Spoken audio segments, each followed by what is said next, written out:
this is just going to be a quick overview of the presenters. So I am Kamal Singh, and I graduated from the University of Pennsylvania this past May, and I studied neuroscience. And I came on board to First Gen Empower largely because of my own experiences of being a first-generation college student who had difficulty in applying to college, but also as well as adapting to college. So this presentation is especially meaningful to me because I learned a lot during my first few years, and I'd love to share that with y'all. Hi everyone, my name is Arabi. I am a Van Nuys High School alum, and I went to Los Angeles Valley College, transferred to UC Berkeley, and I graduated from Berkeley last year.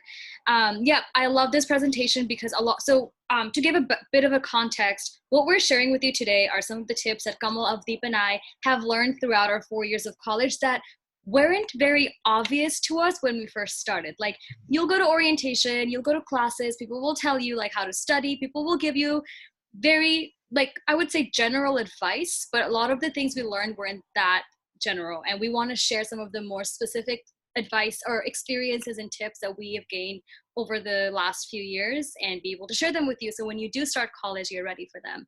And it's important to kind of remember first generation students being the first in their family to go to college. They don't often have these knowledge with them, right? Like, you don't start college with your parents telling you, hey, do this, and this. I have a lot of friends who don't really know that when you go to college, it's really important for you to stay involved and not just take classes, right?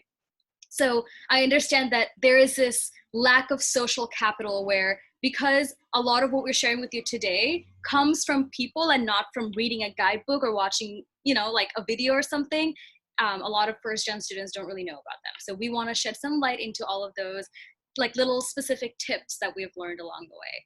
And I hope you find them helpful. Okay, hi everyone. My name is Avdeep. I also went to Berkeley. I did 4 years there, graduated last year. And I'm excited to tell you everything that Arabi just said. I'm just excited to tell you everything that I learned and show you that college, is a wonderful, incredible place for you to just explore everything. So let's get started. So the first thing we're gonna go over is exploring your interests. And so this covers a huge breadth of things, and that'll become very clear as when we go over our own personal stories as well. So these are just some general, very broad tips to provide y'all, just so you have a sense of idea what explore means. So in college, you're going to be exposed to a wide breadth of new opportunities and activities. And I think sometimes it gets overwhelming to understand what exactly does it mean to explore and how can you explore. So here's some general tips. The first thing is attend info sessions. And info sessions can range in a wide range of topics, where it can be info sessions of different clubs, volunteer experiences, info sessions about even certain classes, because certain classes might have a prereqs or whatnot. But overall, info sessions are a great way to learn about new opportunities. And the great thing about info sessions, you don't need to know anything just to walk into the room. And the entire purpose of the info session is just to let you know about new things. The second way you can explore is you can sign up for newsletters. This is going to be especially helpful since everything is now online. And newsletters are becoming more and more important means of sharing information. And newsletters exist from club newsletters, program newsletters, like first generation programs in colleges will have newsletters, career services, even your local city will have newsletters, and nonprofits, etc. All rely on newsletters to share information. And this information can range from new activities to opportunities they have, to volunteering experiences, and the list goes on. So that's another way for you to explore. And also sign up for workshops. And so workshops differ from info sessions in where workshops are usually more hands-on. So a workshop might have activities, or it might be a poem writing workshop, or it could be a workshop for Adobe, where you're learning a new skill in Adobe and whatnot. That's quite a popular one in college, and they're also great ways to just explore new fields and try out something new while that session is being facilitated. And another thing that I want to point out is in college, oftentimes workshops that traditionally cost maybe $50 to $100 are usually free for college students. So it's a great for you to access these resources that are usually not available for free to the general public. And additionally, I would say, I think I was kind of reluctant getting involved in workshops because I'm like, oh, it's just student run. But students in college usually have a wide abundance of skills and are going to be the future leaders, marketers, directors, artists of tomorrow. So definitely get a chance to learn from them while you can. And then another tip, although this doesn't finalize our tip of different things you can do, is go to club fairs. So club fairs are now going to be virtual in the time of COVID, and they've already been pushing toward a more virtual track in the last few years. But club fairs are a space where hundreds of organizations within your university can come together, and they can just advertise what they do and how to get involved. And they can be overwhelming, and you're not going to get to know every single one, but at the same time, you may find something that you really connect to. So that is the general tips for exploring. I just want to point out that for club fairs, depending on what university you go to, Berkeley had over 1,000 different clubs. So our annual club fair is called Calapalooza. I think it's called Calapalooza. Caltopia? It's one of those Cal names. But basically, I showed up my first semester at Berkeley. Didn't really know what to expect. I ended up signing up for 30 different clubs. Oh my God, that was a mistake. Don't do that, because what happens then is all 30 clubs will email you to be like, hey, come to our info session, find out more about us. It's helpful if you're actually interested and obviously want to show up. Otherwise, if you do what I did and sign up for 30 clubs, you're going to be bombarded with emails. It's really cool though, because you get to just see what your university has to offer. All of the student centers, all of the clubs, basically like anyone who's doing anything on campus will come out to welcome you and tell you what they're all about. And they will give out free merch. So like I know clubs give out like little pins and cool little tokens. 17. Obviously it's virtual now, but it's still worth going to see what's available. And speaking of signing up for workshops that are led by students, do not underestimate your students. Our Avdeep over here taught a class at Berkeley all about networking. She literally taught a class that you could take for a credit, right? That was something we could do at Berkeley. Students can teach their own class.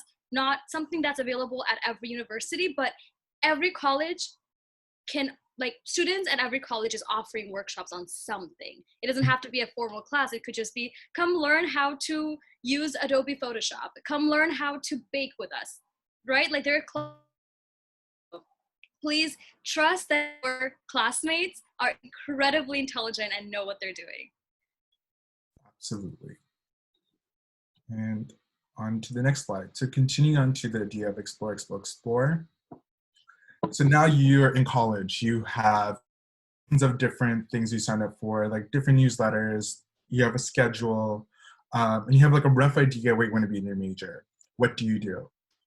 Begin constructing a game plan. And I mean this in like a very general sense, in the sense that there's different types of game plans. It can be a calendar. So a game plan where you sign up for clubs, you have 30 different info sessions, but now you have to pick and choose which ones you can attend and where to fit them into your schedule. So keep a calendar in college, just so you have an understanding of how your day is going to be spent. Also have a to-do list.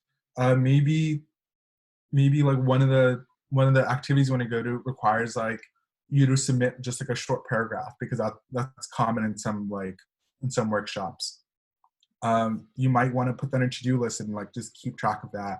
Or maybe you didn't get into a club or you didn't get into a certain activity or whatnot. You can put that in a to-do list, like apply for it again next semester. I personally applied for this organization, the Asian Pacific American Leadership Initiative. I think my freshman year in college. I didn't get in. And then I reapplied during my sophomore year, I think the first or second semester, and then I got in. And it was a wonderful experience for me. It was a student-run activity, but it definitely was one of the most well-organized things I've ever been a part of. So yeah, keep on keep on applying for things and keep track of what you're applying for and what you can do. And don't be afraid to put some activities to the side if you can't do that semester, or if you have other things you want to focus on. And keep a 5-year plan. As you navigate college, and not just clubs, but just in general in terms of like applying for internships, jobs, medical school, and whatnot, make sure you have a rough idea of what the next 5 years can look like. And part of the plan should include a list of classes you need to graduate. And this list of classes you can usually receive from your department or from websites or talk to advisors. There's many different ways to get these list of classes. And usually there's wide flexibility in the classes you can take to complete your major. But at the end of the day, your plan should be flexible. Don't go into college thinking that by Googling all your school's websites, all your majors' websites, and all the clubs, you're going to know exactly what your next 4 years are going to look like. You're not. Some of the best opportunities you're going to find are going to come in the most random manner. They're going to be things you never even heard of or even imagined. Be open to that and be willing to be flexible. And above all else, have fun. College is about exploration. Try things you've never tried before. Try out things that and don't be afraid to continue the work you started in high school. In college, you're kind of building on the things you already established, or you could try something completely new. It's really up to you. Just make sure you enjoy what you're doing. I want to hop in here really quickly. I am not the biggest fan of 5-year plans because they will almost certainly, like the only thing guaranteed about that 5-year plan is that it's not going to go to plan. I think it's an incredibly good advice for you to look at your classes, see what you need to graduate, like have goals of where you want to be, but like Kamal said, be flexible and like also just explore. You could have a plan, definitely have a plan for classes, but when it comes to life and career things, I don't want to freak you out. Like if you don't know what you're doing, that's okay. If you're like, I have no idea where I want to be in 5 years, who cares? The whole point is explore. You'll find that something. I 100% agree. On the other hand, I will pitch as someone who, I didn't have a 5-year plan per se, but I knew I wanted to go to law school after undergrad, right? Something like law school, med school will require you to have some sort of 3 to 5 year plan. Otherwise, you're just going to fall flat on your face because you have to apply a whole year early. But not just that, you also have to start studying for the LSAT or the MCAT like way earlier. So you don't just decide next year I'm going to go to law school or med school and then not kind of plan ahead to figure out exactly when you want to take the MCAT or LSAT, because you have to like register for those exams like 2 months in advance. You can't decide I'm going to take the LSAT next month. Not going to work because you have to start studying for it months ahead. You have to register for it at least a month or 2 ahead. So when it comes to things like this, where there are deadlines you have to hit, you do need some sort of plan. I love what Avdeep said though, is if you have no idea what that looks like for you, what you want to do after you graduate from college, don't stress, not at all. You don't need to know what you want to do. We no longer live in a world where like back in like a couple of generations ago, Americans would get one job after graduation from either high school or college and stay in that job for the rest of their lives, like until they retire, until they die sometimes. Like that was what they did. And then their kids would basically take over that job. We don't do that anymore. The average time millennials switch jobs is like 5 times, I want to say, or like 4 times, right? So you're going to keep finding new jobs. You're going to keep switching your career trajectory, and that's completely okay. Be okay with that change. Just have an open mind that, okay, these are my goals, but it's okay if those goals change. If it's okay if like I hit some roadblocks, I'm going to get through them. I think that's really important to keep in mind. Thanks, Ravi. I think like it's also, I think it might be like more than 5. I know people switch jobs like every 2 years. Like that's completely normal. Also for context, Arabi is going to law school because she's amazing. Kamal's planning on going to med school, so they both had plans. I had no idea what the heck I was doing in college, and I like ended up okay. And now let's continue. And so as I talked about explore, there's also gonna be a lot of rejection. And this is natural. And it's just, I think, I like to think about rejection in the most simple understanding of it. And rejection happens when more people apply than there are available spots, period. That's what rejection is. And there's rejection in almost every facet of college. But it's not a reflection of who you are and who you can be. I was rejected from this organization, but then I ended up applying for it, and I ended up taking leadership activities within the Asian American community. It just happened, and it wasn't a reflection of who I am. It was just a reflection that they didn't have a spot for me at that time. But the biggest thing I want to stress, and this should have been bolded, but it's, even though you get rejected, it should not stop you from trying to explore new opportunities. That's the number one thing. Keep on pushing forward and keep on trying new things. Rejection sucks, but if you never try out for something, you're never going to get it. Some people apply to hundreds of jobs before they get the job. And sometimes like that one job is all you need. And that's often what times, that's kind of what college is like too. It's like, yeah, you may try out for a bunch of different clubs or a bunch of different things, you didn't get it, but if you just get into 2 or 3, sometimes those 2 and 3 organizations can really define your undergraduate experience. Something I want to add here is also, don't let your fear that you're not good enough stop you from applying for something. This especially goes out to all of our female students. There was a study done that shows that women are way less likely to apply to jobs if they feel like they don't meet one, like a single requirement. If they feel like I don't meet this one requirement, but otherwise I'm perfect for this job, they don't want to apply because they're like, I'm not going to get in. Do not let that fear stop you. The worst thing that can happen is they say no, and then you move on, and then you go apply for something else, and you're completely fine. Your life hasn't changed a bit, right? Always apply. If something seems interesting, you feel like you know in your heart, I'm going to be good at this job, even if I don't meet every single requirement, apply. And then in your cover letter, in your interview, on your resume, you can explain to them why you're qualified for this job, even though you don't meet the exact requirements that they're looking for, right? How will they know you exist and that you're interested if you don't even try? I urge you, always, always, always shoot your shot, always try. Personal anecdote to follow that example perfectly. First, for Kamal rejection, I got rejected. So there's this thing called consulting, and students do consulting clubs in college, and it's a really easy transition to go into a consulting career. I tried for 2 years to apply for multiple different consulting clubs on campus, and I got rejected from every single one, both years that I applied.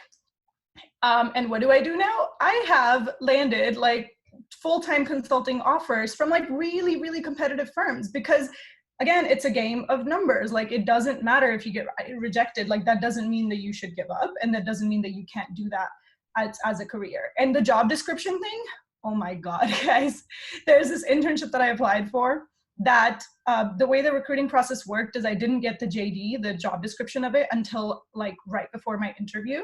And that turned out to be a good thing, because I forgot to read the job description before going into the interview. So I went in all confident. I had a really great interview with my boss. I basically wowed him. And then I got out of the interview and I was like, oh my God, I didn't read the job description. Let me read it. And it said that you have to have graduated college, which I hadn't at the time. You should have 2 years of experience in finance. Guys, I hadn't even taken a single class in finance. And guess what? I got the job anyway. And I would have never gone into it if I had like read the JD beforehand. Seriously, like, those bullet points don't mean anything. Like, apply, interview, do it anyway. Absolutely. Yeah, I think that just goes to show like more and more how you just don't stop yourself from achieving what you want to achieve. Okay. And also, college is going to be a stressful time, and this is when you begin to construct intentional plans for wellness. And I think there's a lot of different understandings of wellness, but for me, wellness is kind of like how you take care of yourself and how do you manage to keep yourself feeling good. And then I think questions you kind of ask yourself is, how do you manage stress? When you get stressed out, what works for you? Do you need to take a break? Do you become more socially isolated? Or what works for you? If you're going to be really stressed out, what can you do then to make sure it doesn't overwhelm you? And those are kind of like a question you can kind of ask yourself. And if you don't know, that's okay. You have time to think about what works for you. Do trial and error. Ask yourself, what does an ideal day look like? What does it feel like? How can you make that happen? does an ideal day consist of you waking up like at 7 a.m. in the morning and doing work then? Do you want to be an early morning person? Do you want to push more for that? Or does an ideal day look like you have 30 minutes with your friends during lunch and you always can have food with someone? What does, and also like how does having that change the way you walk through the rest of your day? And just try to make it happen. And things are never going to go 100% in college, but you can try to control the things. You should try to control the things you have power over. How are you managing your physical health? Are you exercising enough? Are you exercising too much? Because that can also be a major issue. Are you drinking enough water? Have you built a huge reliance on coffee? Because that oftentimes happens, and there's actually been quite a few studies about students managing their stress with large amounts of coffee, because at some point I think caffeine actually has like a benefit over managing stress, but there's a lot of negative side effects for it. But don't quote me on this. And what do you need to do before you can dive into the paper you want to write? You're gonna have a lot of large assignments that require you to sit down and do quite a bit of hefty work. But it doesn't mean you can just jump into things. Sometimes, like, you need to be in a certain state of mind for the write. For me personally, before I had to write certain papers, I would always shower, and I would make sure I'd watch like half a Netflix show, and then I would make sure I had like some sort of like tea and some snacks, and then I'd write. If I didn't have those things together, I would not be able to be productive and kick out a paper. That's just what it was for me. And lastly, how do you prioritize your needs? A lot of things are going to come up in college. It's going to be like random things where like you need to do certain activities.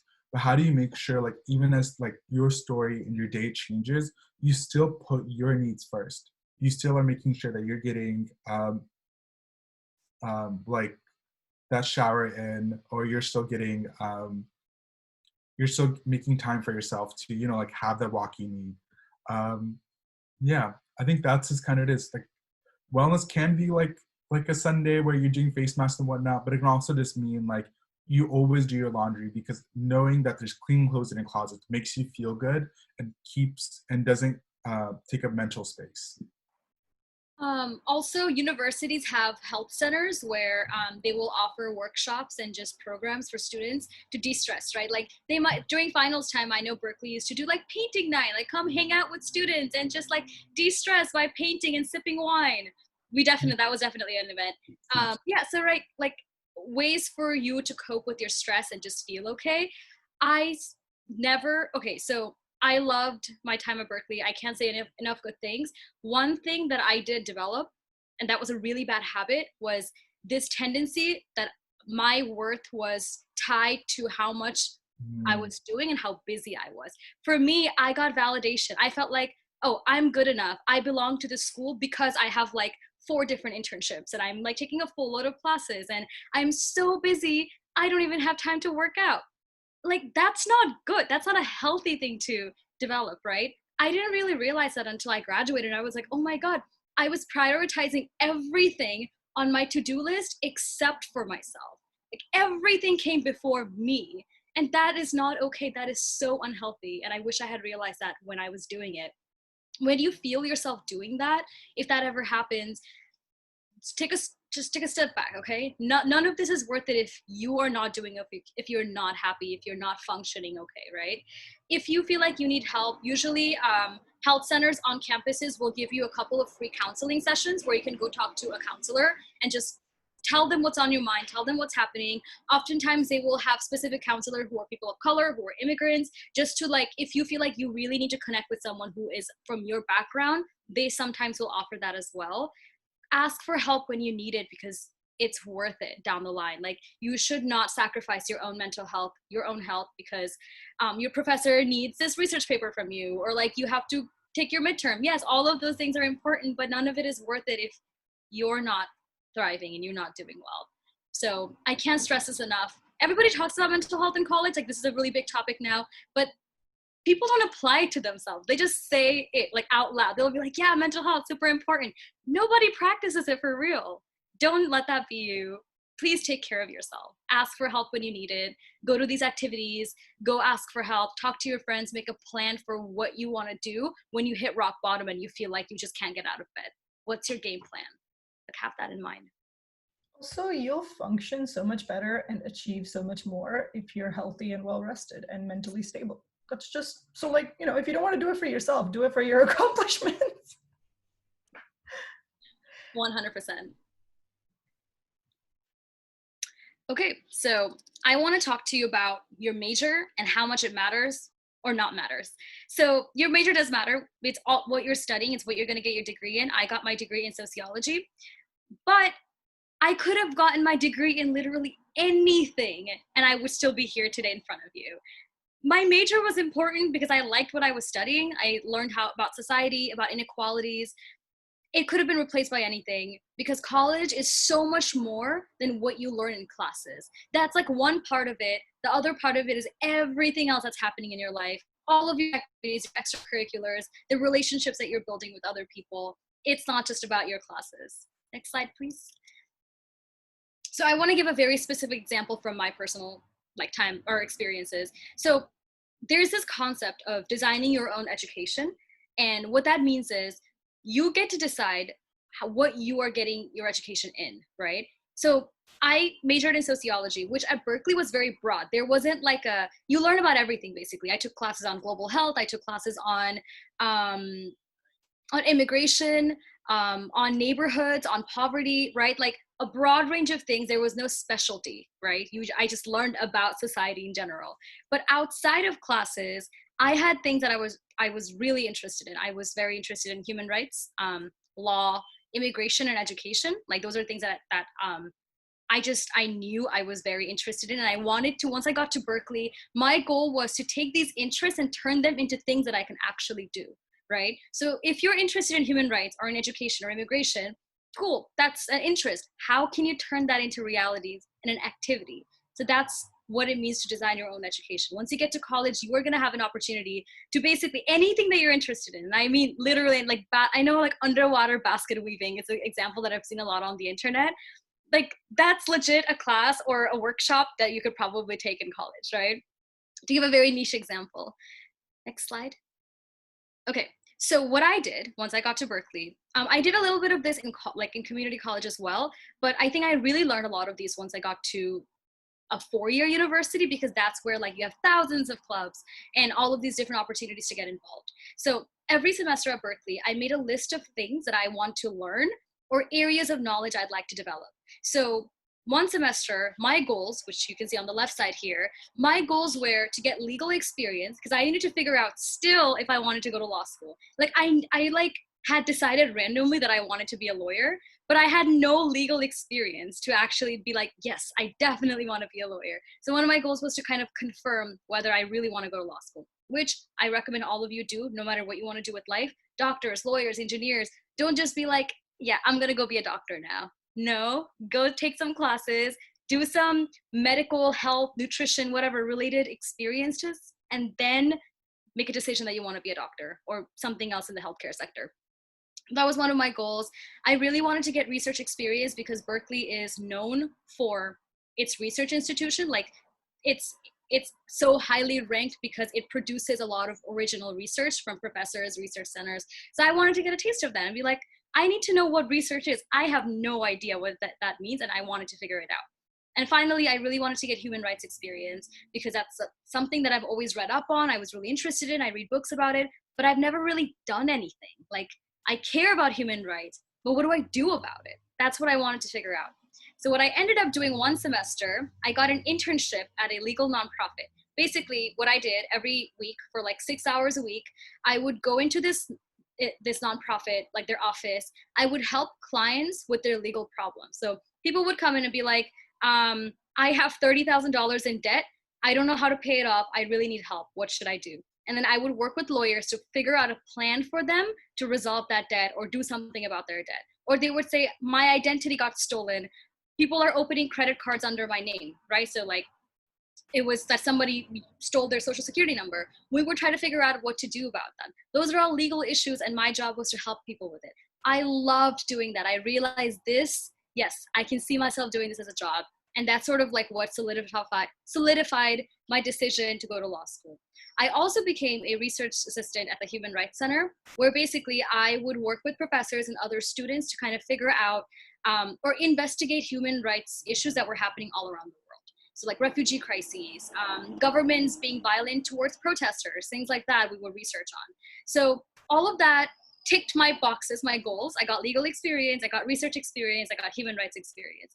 I wouldn't have really found these things if I hadn't made those goals for myself, you know? So I would say it's okay to explore, definitely go do that, but also have some goals in mind for what you want to get out of your activities, right? And this could be as simple as I really want to learn Spanish, or I want to learn how to be a better public speaker. I want to, like, you know, like simple goals. It doesn't have to be like get legal experience. So then when you have these goals in mind, you're able to strategically look for things that like check that box. So that was really successful for me. I was able to find experiences that suit what I needed out of it, and not just like sign up for the first thing that came my way, which I would say it's good to explore, but don't just think that this is the first club I got into, I'm just going to go ahead with it because it's the only thing I have so far. No, keep looking to see what else you're interested in. Okay, next slide. Avdeep, do you want to add something? Arabi, do you want to talk about how you ended up at the Human Rights Center and like, you know, how that sort of came about to be? Yeah, this is a really good like lesson in how important it is to explore. So my first semester at Berkeley, I would say that maybe the first month or two, I was telling you, right, I had like signed up randomly for 30 different clubs. So I decided to go to an info session for one of these clubs. It was called Amnesty International, which you might know is one of the largest nonprofit organizations in the world. They do human rights work all around the world. So they have a student club on campus. I went to go see what's up. They had a guest speaker that day. Her name is Professor Alexa Koenig. She is a professor at Berkeley Law School. She is the director of the Human Rights Center.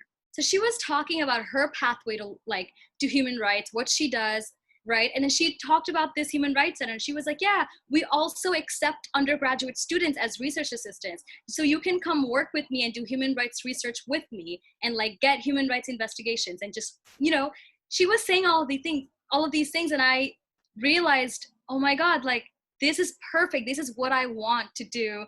I need to try applying for this. So the next semester, because I had randomly happened to attend that one specific meeting, I knew about this position. The next semester I applied to be a research position and I got accepted at the Human Rights Center, right? And since then, I was a research assistant there for a year and a half. And my last semester, I was promoted to a project manager, which means that I got paid part-time to lead a project, not just be an assistant. I was actually a project manager. Professor Koenig ended up writing my rec letters for me. She was a mentor. She guided me. She advised me in law school on human rights things. She honestly, being part of the Human Rights Center literally changed my life forever. And I think often about how none of this would have happened hadn't I just stumbled across that one info session my first month at Berkeley, right? Like everything would be different. So think about that, like think about how big that is. Like you could have an experience where it just changes your life because you just decided to take a shot and see what happens. So big pitch for exploring. That's what we're trying to do here, tell you to explore. Okay, some other tips that come with majors and getting involved. Don't stress about your GPA. Yes, GPA is super important, especially if you're going to grad school, so like medical school, law school, all of that, because they will look at your GPA. But I urge you to focus on the learning. Like when you're in class, focus on what you're learning, the material, and the good grades will follow, right? Like don't think my goal here is to get an A. Yes, that is a goal, but your goal should also be, I am here. I am so privileged to be at this university. Let me learn something from this class. Get help when you need it. Please don't wait until the day before your final exam to be like, crap, I need to get my stuff together and figure out how to like solve this math problem or like read this whole book. start early as much as possible. Go to study groups. Students will organize study groups all the time. Go to tutoring, office hours. Professors will have office hours outside of classes where, let's say, like 5 hours a week, they will be available and you can visit them and like ask them any questions that you might have. So go do those. Get help, ask for help. Next tip, it's a advice, I guess, not every career or major or a career or a job will require a specific major. There are some exceptions, like if you want to be a nurse, you do have to major in nursing. That is just the only way. Other exceptions might be like engineering or computer science. Depending on what you're applying for, they might require you to have a degree in computer science or engineering because they're very specific skill sets. But there's tons of other jobs that don't even care what you major in. They just want to see you have relevant experience. So to give an example, I have never applied for a job where it was a requirement that I was a sociology major. Actually, most jobs I've applied for never even list sociology on their job description. They're like, oh, we want someone who did political science, public affairs, political economy, never sociology. I applied for them anyways because I had relevant experience, right? So that's why it's important to do stuff outside of classes, because jobs want to see you have real life work experience and not just that you are a good student. Yeah, that's fine. That shows that you can work well consistently, but there's so much more to you as a person than the classes you have taken. Your skills are important. What you've done is important. So just keep that in mind.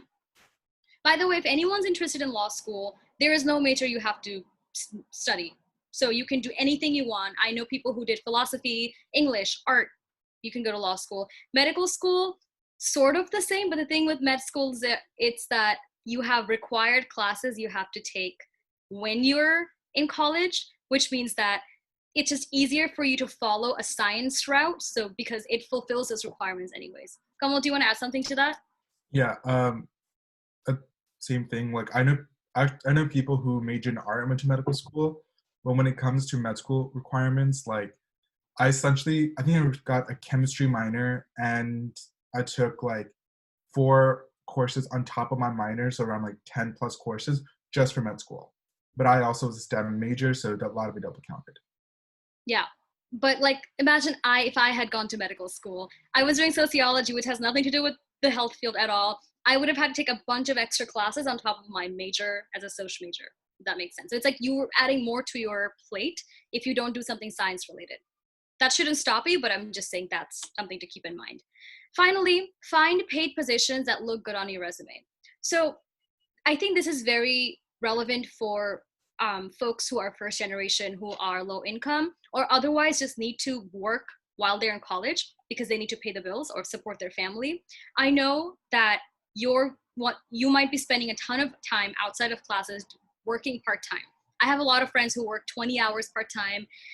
What happens then is those jobs tend to be like service jobs. So like you were working in the dining hall, or you're working at the library, maybe you're working at Starbucks, something like that. Think of it as a short-term benefit. What that means is it's paying your bills right now, but it doesn't really have a long-term benefit in the sense that it's not something that looks like it's not something that boosts up your resume. What does is finding things that like are relevant to what you want to do down the line. So for me, because I wanted to go to law school and be a lawyer, it was sort of like, okay, I need to find research positions. I have to find internships, things like that. So I tried to find, because I needed to make money, I tried to find positions that not only looked good on my resume, but also paid part-time. So that's just something to keep in mind. There are internships, research positions, you can work at a student center, you can do your own independent projects, you can work on nonprofits. All of these things look great on your resume long-term, but also can pay you part-time. So something to keep in mind. Okay, so my last tip will be become job ready when you're in college, because again, you're not there just to get your degree and to take classes.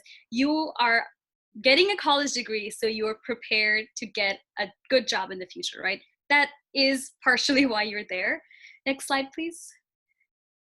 So becoming job ready means getting your resume and cover letter in order, go to the career center at your college, get it reviewed by a college counselor, like a career counselor.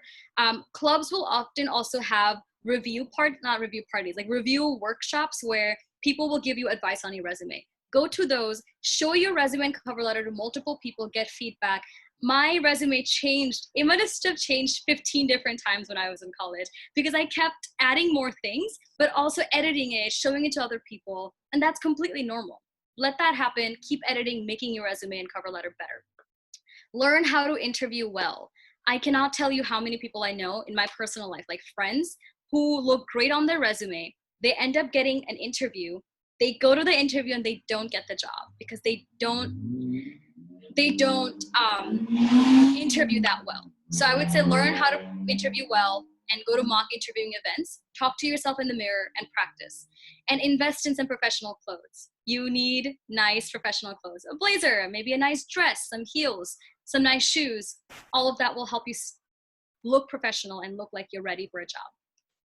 So really quickly, networking. It's really, really, really about who you know as much as it is about what you know. So get your resume together and all of that, but please spend time networking. Here's some reasons why. To genuinely learn from personal experiences. This is not just about getting a job. It's like, you know, if you want to go to college and you want to know what going to that college is like, you talk to people who go to that college. Same thing with a job. You want to be in a career field, you want to be a lawyer, talk to a lawyer, ask them what their life is like, see if you want it. It's just, you know, it's pretty great. And then to build mentorships. And eventually when you talk to that lawyer, or you talk to this person who's in that company that you want to work for Google, like go find somebody who works for Google, and genuinely build mentorships. Once you talk to them like now and then again in 6 months and you keep them updated on what you're doing, sometimes people will genuinely like get interested in you as a person and want to invest in you and want to help you. And that means you have a lifelong mentor. That means anytime you come across uncertainty or you need a job or something didn't go right, you can then reach out to these mentors and they are in the industry and have more experience and they will help you. It's incredible. And to be in the know and get ideas. What I mean by that is like, let's say you're talking to this person in Google and he's like, dude, my team like really needs a data analyst. And you know that your college has a data analytics club that you've been wanting to get into. So you could just be like, hey guys, if you take me, I can help you get on a project with Google. You know, like the more people you know, the more you know about their problems, the more you can connect them with other people, solve problems and be a part of those solutions. And then you can be like, yeah, I led a project and put that on your resume. And then to increase opportunities through exposure. I mean, if you network with them and you're added to LinkedIn with them and they make a post that their company is hiring, you'll know before you spend all your time searching on internet boards. It'll just be in your face, like, oh, they're hiring. So exposure. And then to increase opportunities through recommendation. Like you've been networking with someone since your sophomore year who works at Google. And like your senior year comes around and you want a job at Google. You could just reach out to them and be like, yo, you know me, can you recommend me? It's got so many benefits, you guys. You really need to network. So here's how. First, I'll go through existing connections, which are the easier ones to do. Number one, people to network with. Professors. You're taking their class. They host office hours. Literally, they set aside time for you as a student to go and talk to them and ask them questions and get to know them. Do that. Go to their office hours. Go to their office hours every week. Ask questions about their class, their life, their research, things that you're interested in. Make them a part of your network. And then if they have opportunities come up, they'll let you know. The other resource when you're in college that you must utilize is students. The best part about going to university is that you're surrounded by people who are just as brilliant as you and are going to end up doing great things in life. So work with them, join clubs, join organizations, but also when you join a club and organization, there will have been people who were in that club before you who then graduated to get cool jobs. It's so much easier for you to just reach out to them and be like, yo, I'm in that club that you were president of like 2 years ago, would love to get coffee. And then you talk to them about their job and stuff. Like you really like, those are the easy networkings. And then your networks, which means, let's say you grabbed coffee with somebody who works for Google and they know somebody who's like a really good friend of theirs who works for LinkedIn and you want to work for LinkedIn. You're like, hey, can you connect me to your friend? that part is also pretty easy. So those are your ways of networking through existing connections. How do you network? Through cold messaging? That's the other side. So let's say that you can't find anyone in your network who does the thing that you want to do. Go to LinkedIn. First of all, make a LinkedIn. It's incredible. Make a popping profile, have a profile picture, have a description, add all your jobs, add all the people you know. So like make an amazing profile. And then just search for the people that you want to search for. LinkedIn has incredible filters. I will show you an example soon, but really quickly, the other way to network when you don't know people is you go to career fairs. There are people literally on campus from their companies willing to talk to you. So go and talk to them. But more on LinkedIn. These are all their filters. I mean, these are like incredible. So you can filter for, let's say you're really close with one professor, you can add that professor's name and be like, they're connections of this person. And then they like currently work for this company. And this is a past company that they worked for. And they're in this industry. Or if you don't want to do that, like, let's say you speak Spanish and you want to like, just be like, they work for Google and they speak Spanish. And then it's so much easier because you can relate to them in that way. Or schools, like whatever university you went to, check that university and then check the company that you want to work for. Like people are more likely to respond to you if you're an alum from the same university. You can do the same thing in their past companies. You can put student clubs, because sometimes people, when they hold club positions, they put it on their LinkedIn. So if you're in a club and you want somebody who works for Google who was in that club, you can put that in the past companies and it's so much easier for you to reach out to them. So find these commonalities using all these LinkedIn filters, and then just shoot them a message and be like, hi, I'm really interested in what you do. I also was a part of this club, or I'm really interested in what you do. I'm also a Spanish speaker. I would just love to learn more about your work. It is that easy, and it has so many benefits. Also, hit me up after if you have any more questions, because I could talk about this for days and days and days, because I literally taught a college class on it, like Arabi said. Also, I've had like 4 people reach out to me in the past few weeks on LinkedIn, just being like, hey, I would love to talk to you more about your journey to Harvard and also like the First Gen Empowerment Project. Can we talk? I have never said no to anyone. So just people want to help. People like, I can speak for myself. I like when people reach out to me because it makes me feel like I have something to share with others and help them out. Don't be afraid. Most people will say yes. Yes, absolutely. You got to know how to pick people who have just graduated from college, because their egos are not that big yet. So we will respond back. Pick the people who've been out of college for 1 or 2 years, and they will 100% respond.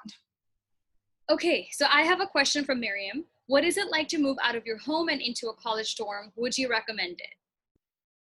Yes. So Go ahead. Yes, please move out. Since I moved from Hayward, California to Philadelphia, Pennsylvania, and I'll be completely honest, first 2 weeks, I cried. Like, I think the first night I moved, I cried, and I was like, I feel so alone. And I think that's because I'm a first generation college student, never really left home like that. Just like, and it just was, you feel lonely because you don't know anyone else. I knew no one else on my campus, no one else in the city, no one else in the state, no one else on the East Coast. But eventually I learned so much during my time at Penn, and being away from home let me grow in ways I never expected. And it's one of those things where like you need to try it to understand what it can mean for you. If it's a financial concern, however, do weigh out your options. See if you can get grants or funding or loans, or if you can get a discount on your housing by doing something for the university. And if all of that doesn't work out, it is also okay to stay at home and be involved. Let's see. How can I develop my soft skills as a high school student? This is Zainab. Thank you so much. It's an amazing question.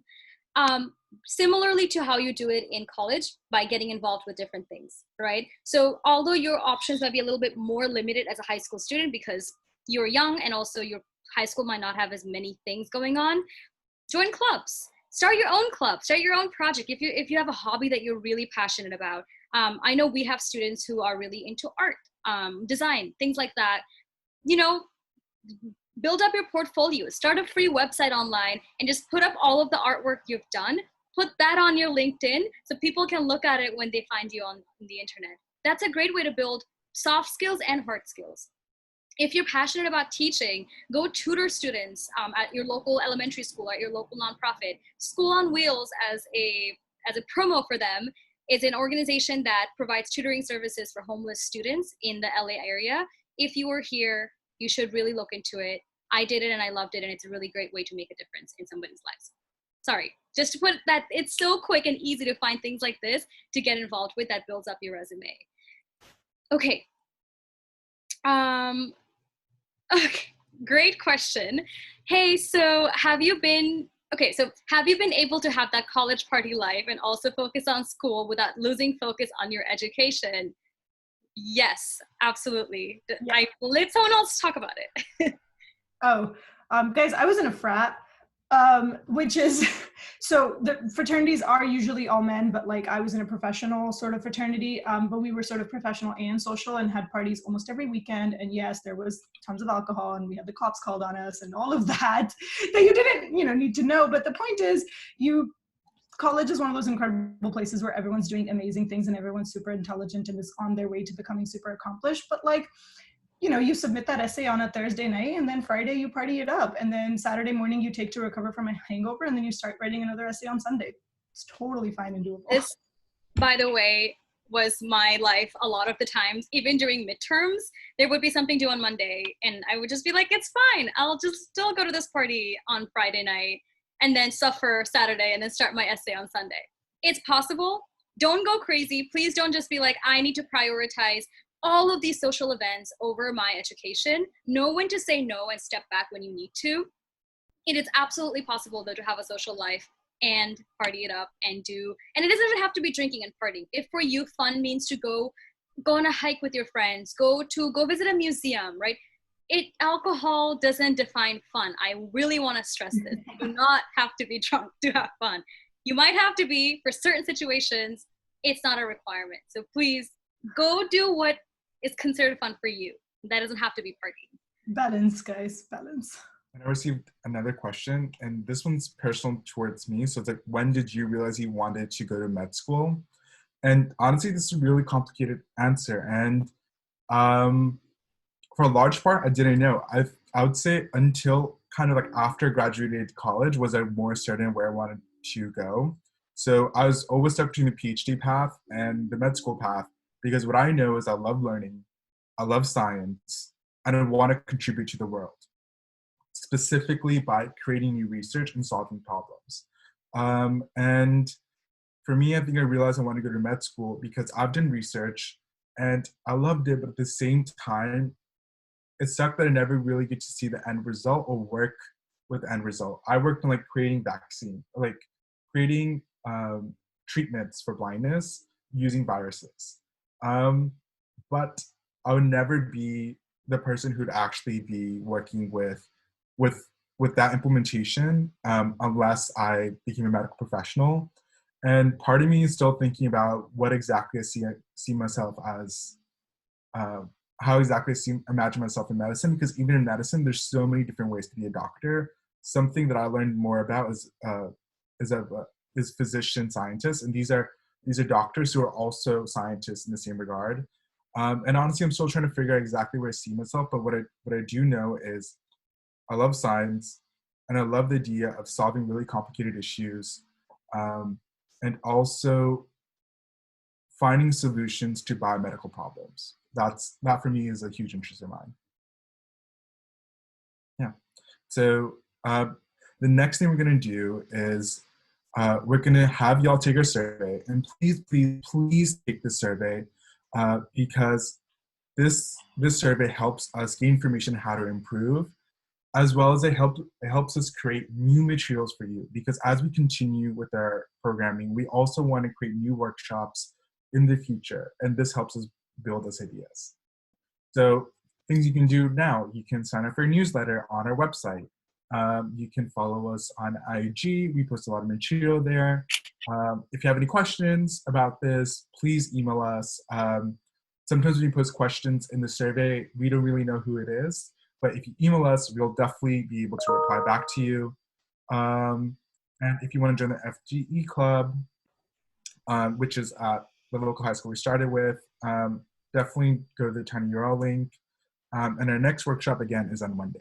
But thank you, y'all. Thank you all so much. We'll stick around if you have any specific questions for us, but we know we went a little bit over. Thank you so much for attending. We really appreciate it.